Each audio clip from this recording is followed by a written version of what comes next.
this Monday we have children's time.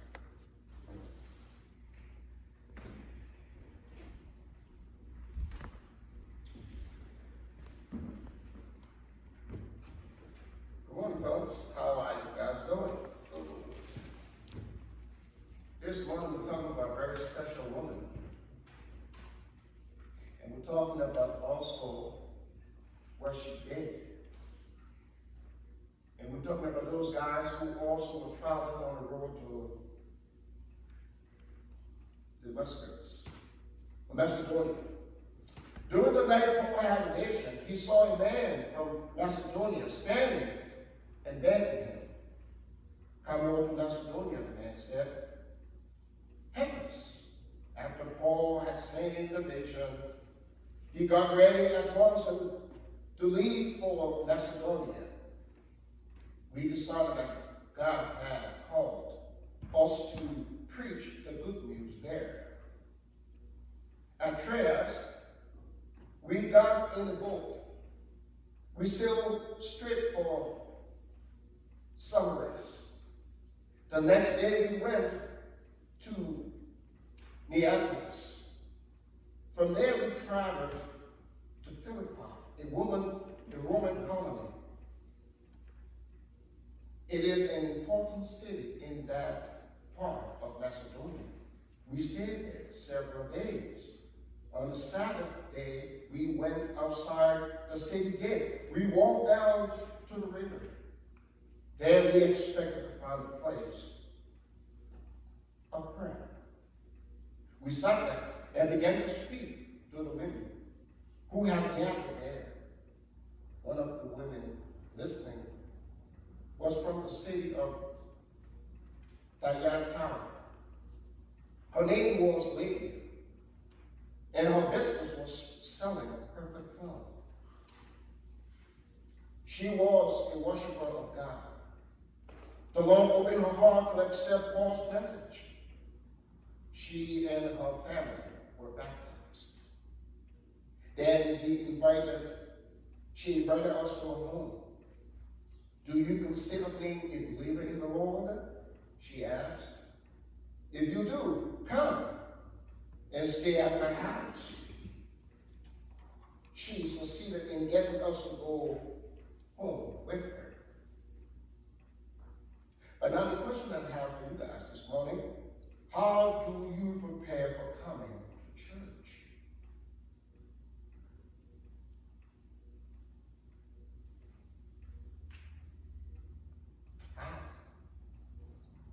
Can someone tell me what you do before your family comes to church?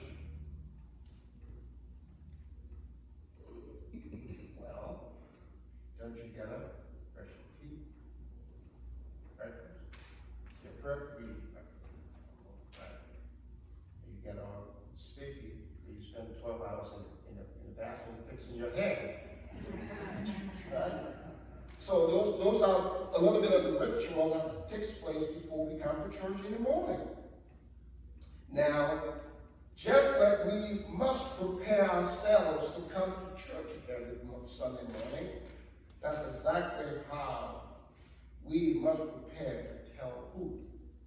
Other people about Jesus. Amen? Because you prepare, it's a long ritual. We all have a ritual that we perform every morning before we go to work or school or whatever, or to come to church. We ask you to say it in order to get the good news to those persons who haven't heard the word of God. How, again, friends, why should we tell others about Jesus? Why? How can we tell others about Jesus?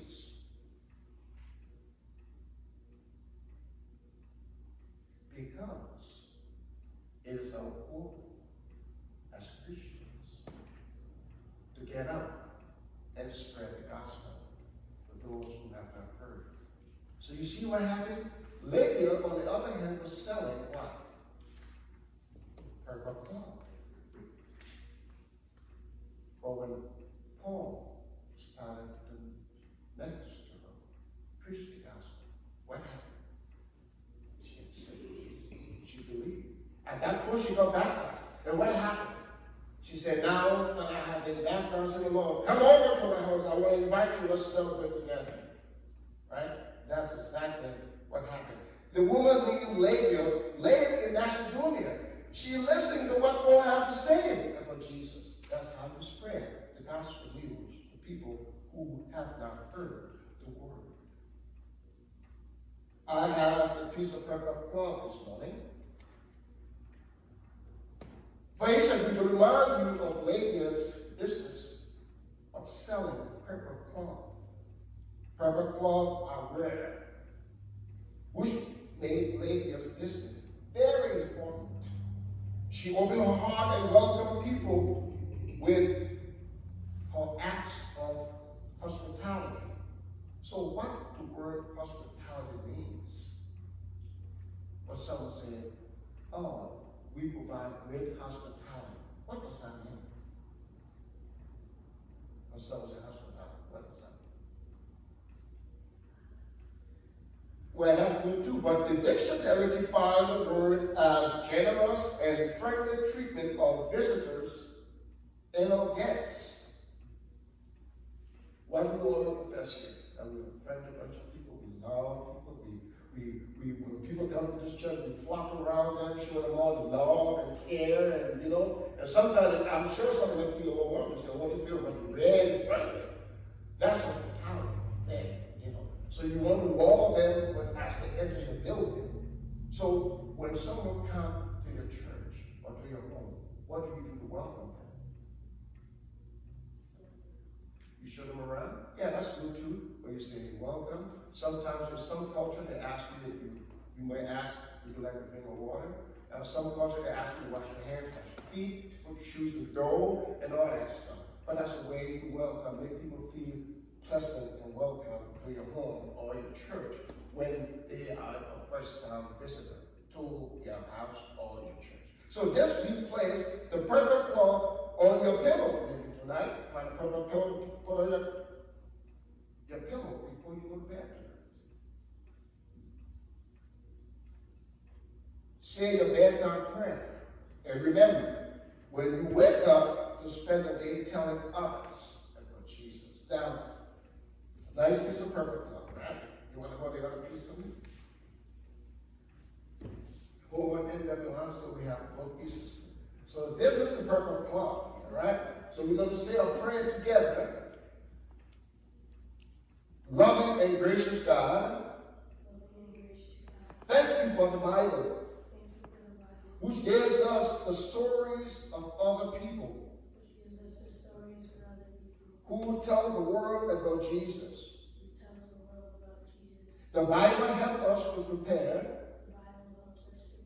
for these moments in our lives as well.